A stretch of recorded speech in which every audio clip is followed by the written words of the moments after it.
food at Sazon. It was awesome. Um, and so it ran a little late.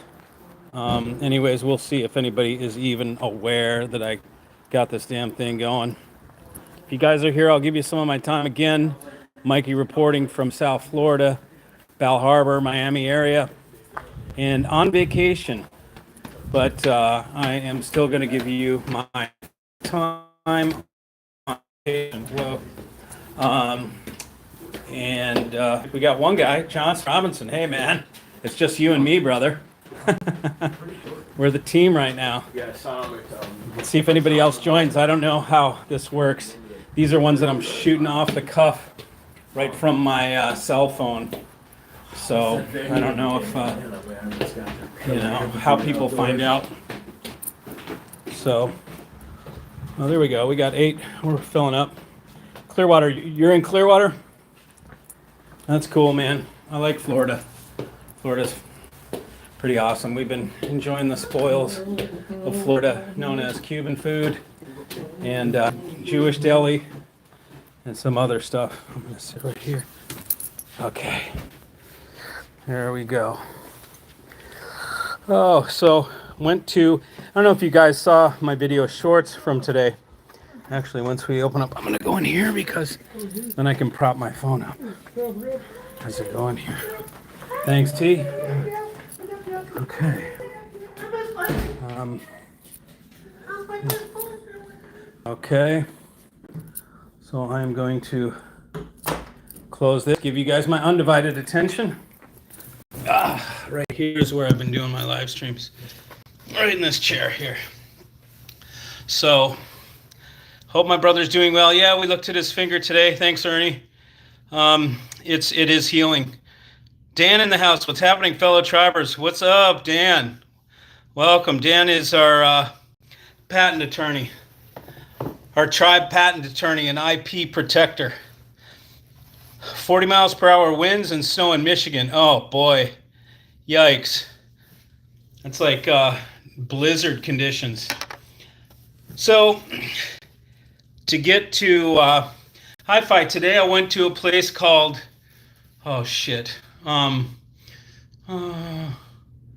Sound. Oh, man. Let's see. I'll find it in my phone here. I don't want to. It was called Sound Lux Audio, and it was in Wynwood District, which is a super cool district in Miami. Dan got your bull bags in. Nice, buddy. Those things are badass, aren't they? Those are the bags my little bro sells and designed some cool bags designed for concealed carry. And yeah, he's doing good, man. He's on the mend. Anyways, damn it, and I just said the name. Oh. What, damn it. I said a second ago, I'm going to have to go back now. Sound Lux Audio in Wynwood District. Met the guy Eric there, and listened to OHA speakers, Devin Turnbull, and it was this collaboration with Klipsch. So they've got these horn things, collaboration with Klipsch. The front end was, in front of it was all solution gear. And it was okay. I was not impressed, to be honest. But he was saying it's the wrong electronics for these speakers kind of thing. He gave the disclaimer. Again, my feeling about OHAS Audio, Devin Turnbull, I don't know Devin. He seems like a cool guy. And the other guy is Jonathan from OMA, Oswald Mills Audio. Those I think both of them are kind of similar in that they're like more about the, I don't want to say the experience, but kind of like just making cool products that you market to people that don't know about high-end audio, right? they're not for being marketed to audiophiles. They're for being marketed to people that don't know about audio. And then you introduce them to audio and they're like, ooh, they look different. They're really cool. They have a wacky horn on them. They must be high end because they look like nothing I've ever seen. But for audiophiles, we're like, not impressive, for me anyways. So that was interesting. And then the other room he had audio note. He had no ongaku, the wicked monoblocks. He had and then I don't know what level 4 speakers, level 4 preamp. It sounded pretty good, it's the typical tube type high efficiency speaker type sonic. It's I personally like something a little more visceral, but this was refined and good shit. It's like a BMW versus a Lamborghini or something like that, right? I like something a little more with a little more rip to it, a little more slam and punch and dynamic and bass and like stuff that is like but I understand what that is. I mean, you definitely get it. Like you go, okay, I get what this sonic is all about. So that was cool. Wynwood, if you guys, anybody from Miami, like Wynwood, holy shit, that place used to be all warehouses and all flat, like single story stuff, maybe 2-story buildings. They're building massive condo and apartment buildings there. It's unbelievable how Miami downtown and these areas around downtown has just taken off. Really pretty wild. Super cool place. We've been eating to our heart's content. Cuban food tonight. Tres leches. The coffee's so good here, man. I don't care where you're from, man. Cuban coffee and the cortados are so good. Evening tribe from Oregon. What's up, Tommy? Tommy's speaker's coming soon, man. He's got 570 Fisher and Fishers on the way. He's going to shit himself when he hears those.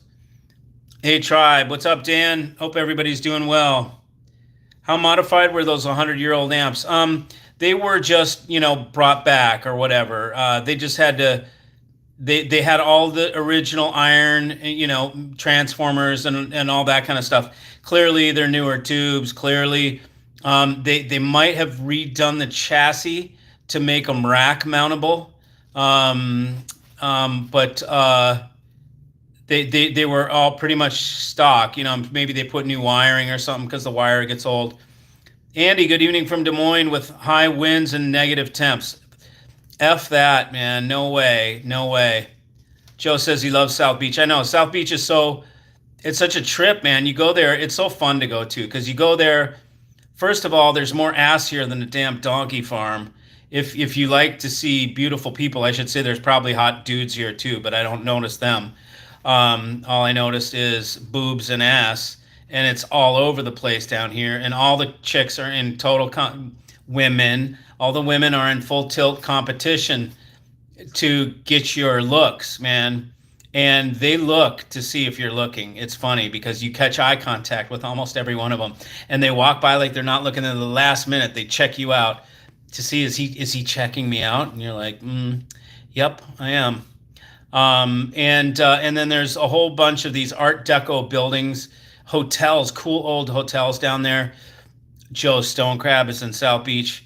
It's just so laid back. It's such a different vibe here in Miami. It's like being somewhere in Latin America, it's chilled back. It's a lot of places are high end. So you got to kind of blow that off somewhat because there's a lot of showy shit. There's a lot of trophy cars, trophy wives, trophy watches, whatever, you like see gold Nautilus Pateks on people and shit like that, like $100,000 watches. You're like, that dude's got $100,000 fucking watch on. Looking forward to it. I'll put in a diaper to it, man. Put on a diaper. Mikey, do you know much about Nagra Streamer?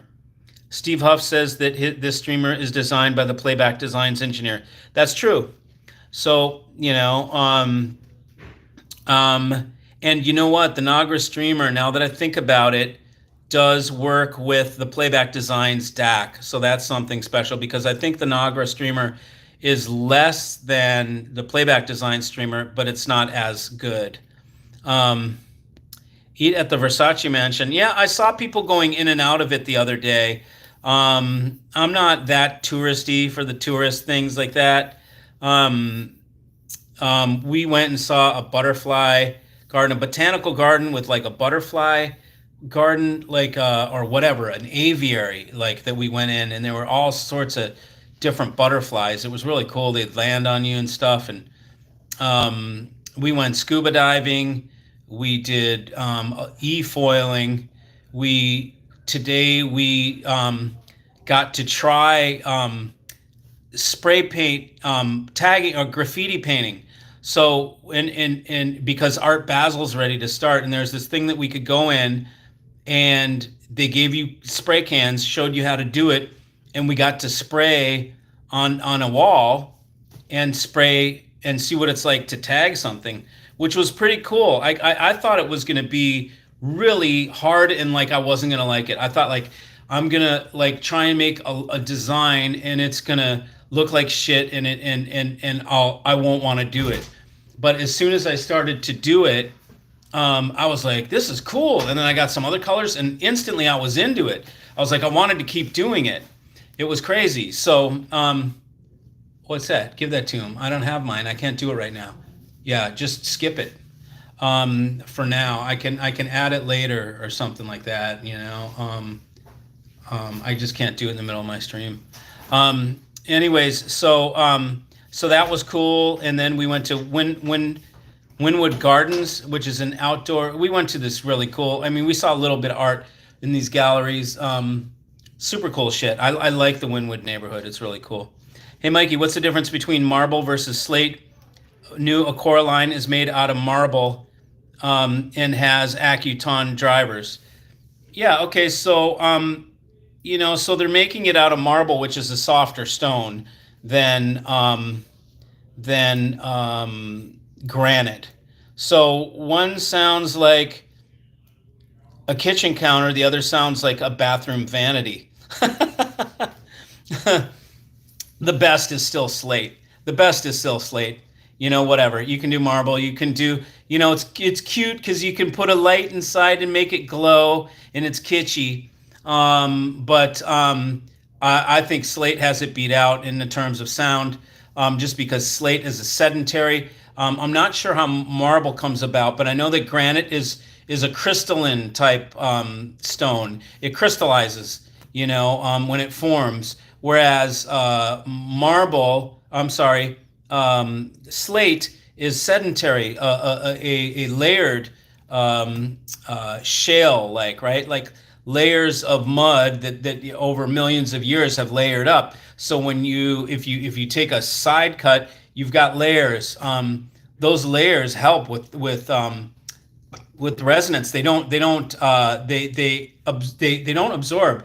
I mean, they don't hold energy, but they just sound different. Mud sounds different than crystals, so granite still, I think we've got a huge edge on Acora.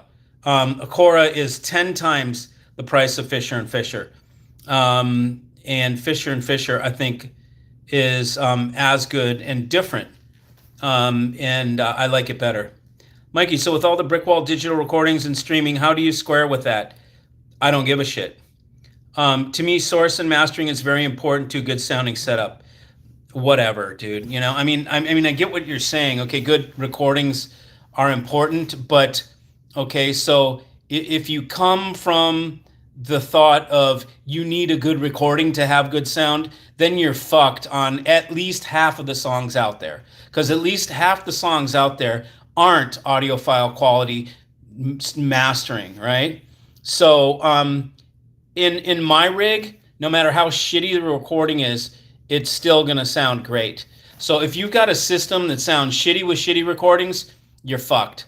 Okay, so you don't want a system that reveals shitty recordings to where you can't listen to them, because then it screws half the music out there for you, and your system is incapable of playing everything. It's only good for half the music. So it's bullshit. Don't go down that. My suggestion is don't go down that method of thinking, because there's people out there that will pitch you and say you got to have good recording or forget about it, and basically they're telling you, accept our system that only plays half the shit well, and the other shit it's not going to play well.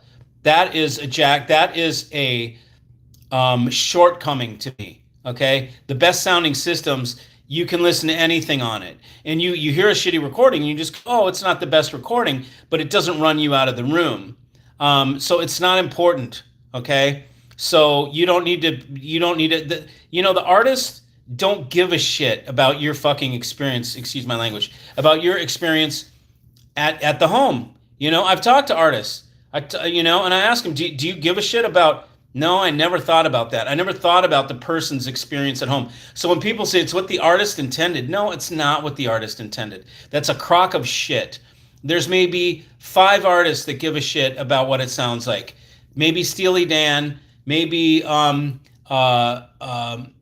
Mark Knopfler, maybe Elton John. It's like Michael Jackson, which it probably wasn't even Michael, it was his production guys.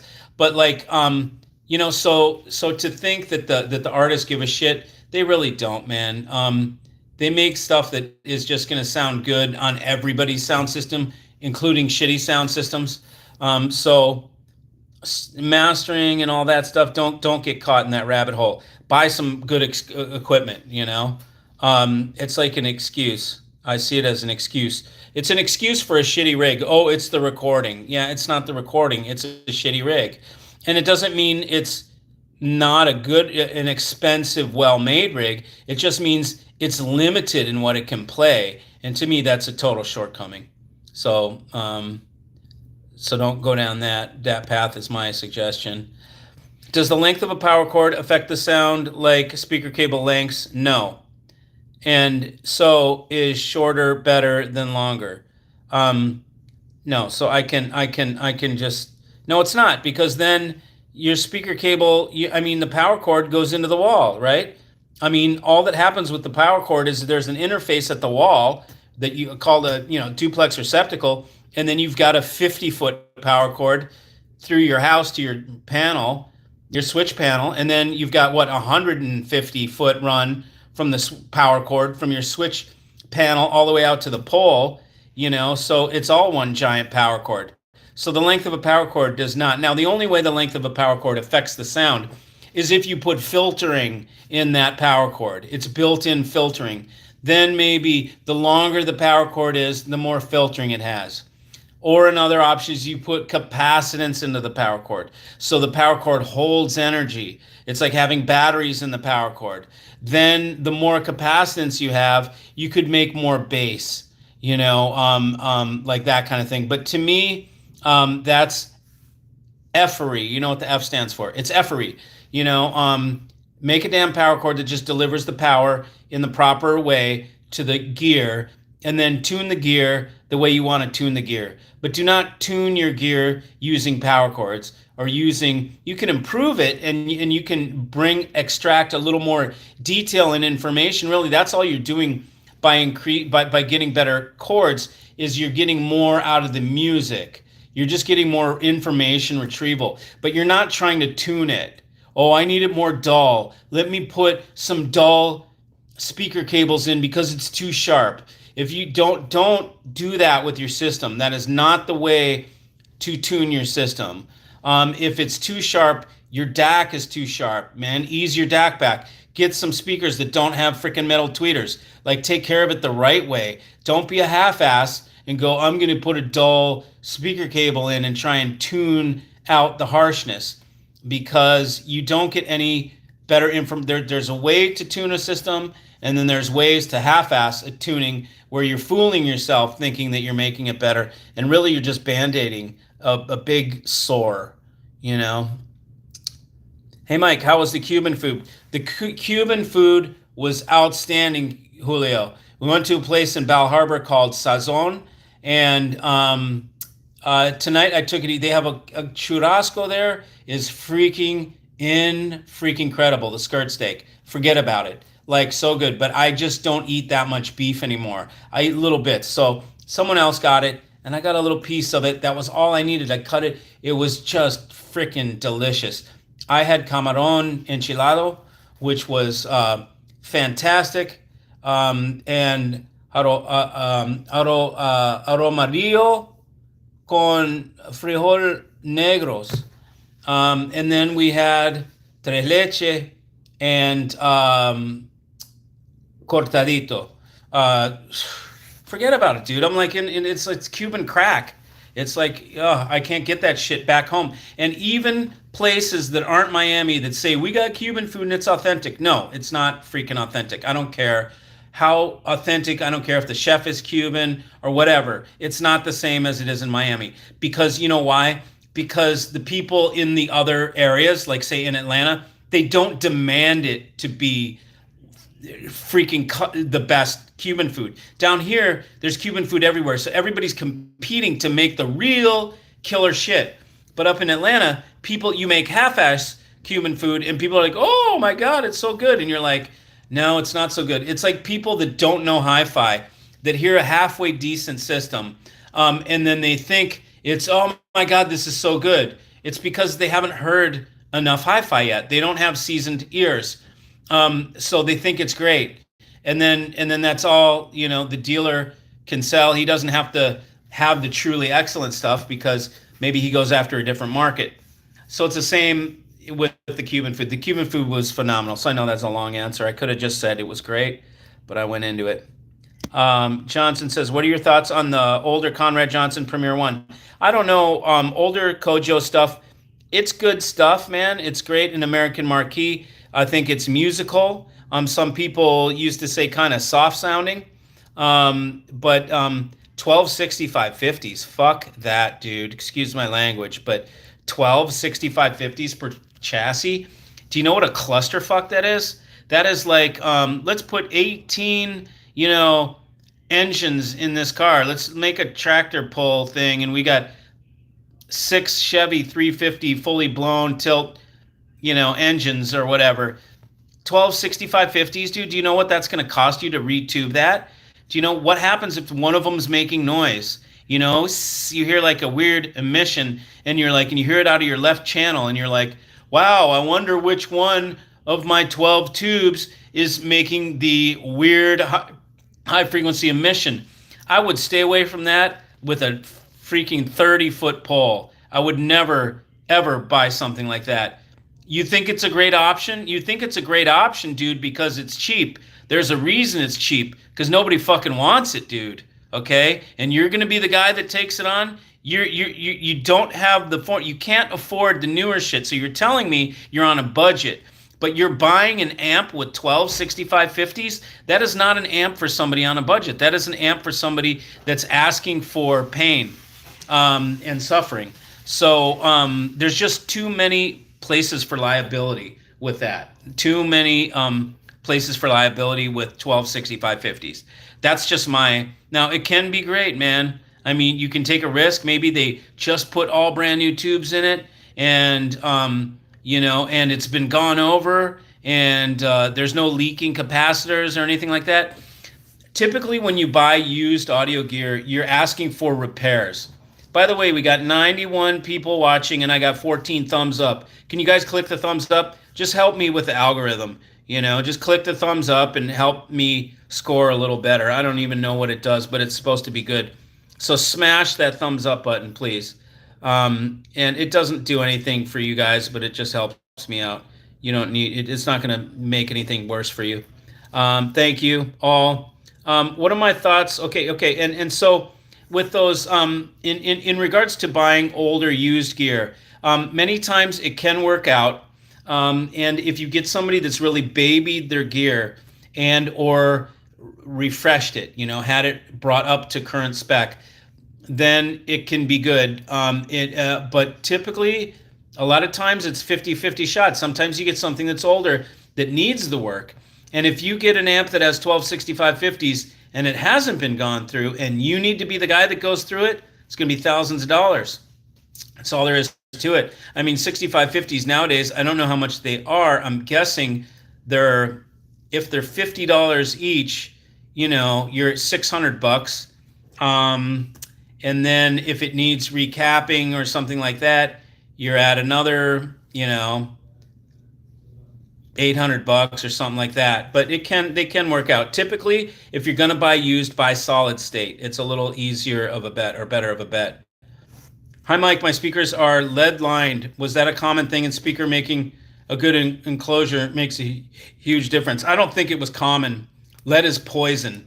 If you do not handle that shit, if you handle that shit or you touch it, wash your hands. That stuff is highly toxic. Lead is illegal in paint. I mean, get a clue with that shit. I know it's heavy. It's cool material because it's super dense, but that shit is poison. And who knows if it's puffing it out the porthole or what. Lead molecules, probably not. But all I know is if you handle that shit, you gotta beware. I don't think it was common, but it's a cheap way to add mass. You're just instead of making it out of stone, instead of making the speaker out of glass or out of stone or out of concrete, you're just trying to make it, or out of high density fiberboard and making it thick. You're just trying to add mass to it, and so it's a cheap way to add mass to a speaker without having to do anything, without having to spend too much money. I'd say 75% of recordings aren't that great. Yeah, so that means 75% of the music that you listen to is going to be for shit if you get something like a system that shows you the bad recordings, Paragon speakers, I don't know anything about them, but nobody that I know uses them. None of the people that call me that want to buy systems, nobody. I don't know one person. I've never heard of one person. They've never answered Paragon when I say, what kind of speakers do you have? So I think it's home theater stuff, isn't it? Isn't it like home theater custom install type stuff? Isn't that what it is? Hey, will Fisher & Fisher make a bookshelf with their AMT tweeter? No, they won't. You need to buy up into the they make the 270 with the AMT, and the 270 I think is with the AMT is like 12K maybe. Let's see, the 4500, then 6500, the 170, 70 is 170. 270 is like $9,000. Then they're like 11 or 12 with the AMT. So no, they're not going to do it. Yeah, so I'm going to sit here and wait for other questions to pop up. Get involved, peeps. We got 90 people watching. Go ahead, get involved. Ask some questions, give me some comments or whatever. We've got great stuff. I've got great stuff coming. Let's see. I've got a couple. Should I give you a little foreshadowing? Rome will fall. Let's put it that way. Rome will fall. My team and I have got something. You guys will learn about it. But we are going to revolutionize hi-fi. With the hi-fi tribe, and you guys are all part of it. You guys will all come together with me and the tribe, and we will revolutionize the way things are done, and how you guys are sold audio gear. It won't be the trophy audio. The trophy audio and the dealers that like to perpetuate that kind of nonsense will be left to their nonsense, and then they can have that part of the market. We don't even want any part of it. We will do our stuff for the regular person that wants to spend $100,000 or less on their audio system, and we will take care of you like nobody has ever taken care of. We will take care of one another. Let's put it that way. So that is coming up. We are the solution, so it's going to be pretty kick-ass. I'm looking forward to it. Got some great people on board, some great minds, and we are putting together the whole structure of it and the plan as we speak. Um, so, see, we got 30 minutes, 100 folks watching. Go ahead, throw me some more questions. You guys, ask me the hard questions. Ask me the hard questions. Ask me the questions that the other audio professionals will not answer for you. Otherwise, I'm just going to ramble on about stupid shit, just whatever comes to mind. I went to a chocolate place today. Let's see.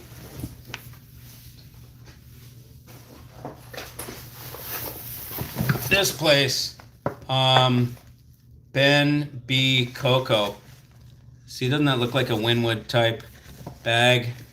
You know, and in here we've got, this is how they give you the chocolate. It comes in this little freezer bag, and then he gave us a frozen block of ice that came in there too to keep the chocolate good. Now I'm gonna try it.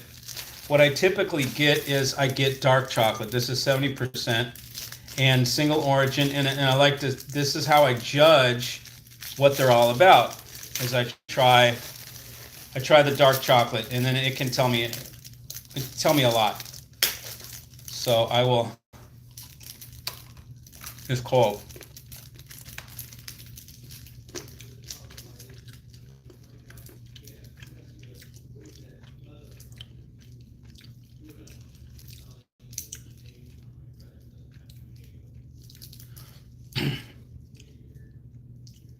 It's a good one. It's a good one. I've had better. I like a little bit. I think I like a little bit more. That's 70%. I think I prefer 74.5. I like something a little higher than 70. I'm going to try the other thing, which is, this is called a peanut butter treat, whatever the hell. That's kind of a silly name, peanut butter treat. But this is supposed to be Rice Krispies, peanut butter chocolate, salted on the top.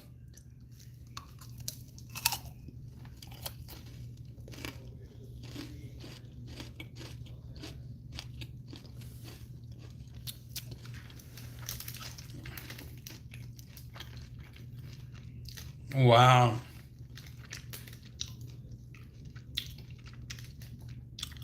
This thing is wicked. Wow. Okay. I never had anything like this. This is wicked. Oh my God. Yum.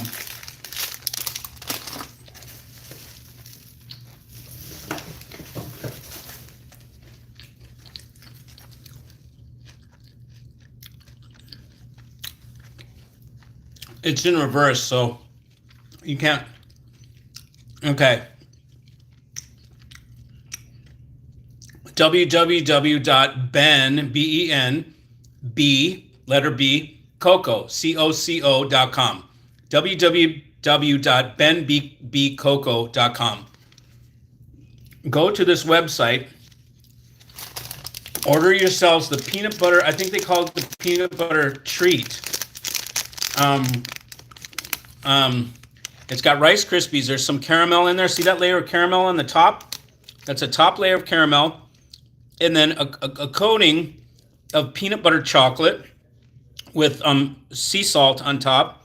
And then Rice Krispies in some form of a, it's not really a nougat, but it's like a air puffed chocolate. Like buy these and have them delivered. He'll ship them to you.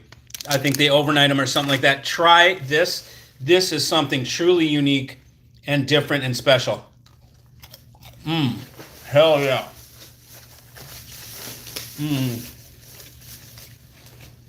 Wow.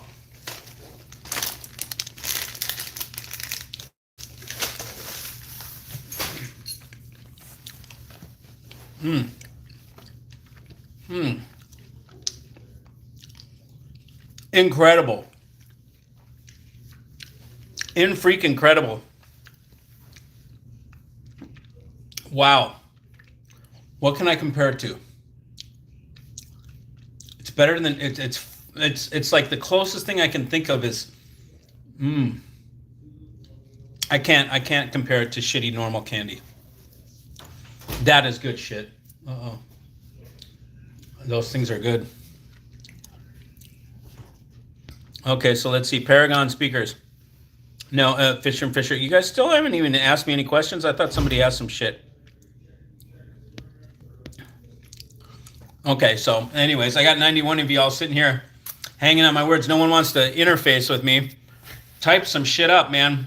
Ask me some questions or something, because otherwise I'll just go on about I don't want to talk about hi-fi shit. I'll talk about my day, like what did we do today in Miami? And I'll talk about anything else. We can talk about music too, which what was I listening to the other day? I can't remember. Man. It was something new that I listened to. Oh, Kerala Dust. Check that out. Kerala Dust. Kerala Dust. D-U-S-T. It's like modern music, electronic, super chill, like real mellow meditation style. It's not meditation like new age music, but it's like, I don't know what genre it would be, but it's pretty killer stuff. Let me see here. That's funny. Okay. Well, I got a new speaker brand that I'll be bringing you guys. Well, I don't know for sure. I've got a new speaker brand that I placed an order with, and they're going to send me this 2 pairs of speakers, and I'm going to check them out and listen to them, and if I dig them, I'll bring them to you guys. They are 8 ohm, over 90 dB sensitivity, so they're going to be primo for tube amps. And then I got a leg up on a new amplifier brand. Wow, do they look good. And they are not in the United States. And Mikey may have a badass brand, just as bad as these other brands that these people have, Pilium and Block, but better. It's going to be one of those things that you never heard of. Nobody ever heard of Pilium. Nobody ever heard of Block Audio. And all of a sudden, these guys come on the scene and there's something. Well, I've got my own little Pilium or Block up my sleeve. And so I will order 1 or 2 of those amps and check them out and then let you guys know if they're good. Well, I'll take them on. So anyways, it's late. It's like coming on 11 o'clock. Nobody's asking any questions. So I think I'm going to end this. This live stream early because if there was a lot of action happening, I would sit and answer your questions. But if people just really don't have much tonight, it is a little late. I've got an early meeting with my team tomorrow, so I am going to just cut this one short, and I'll see you guys on Sunday. So that's it. Thanks for joining.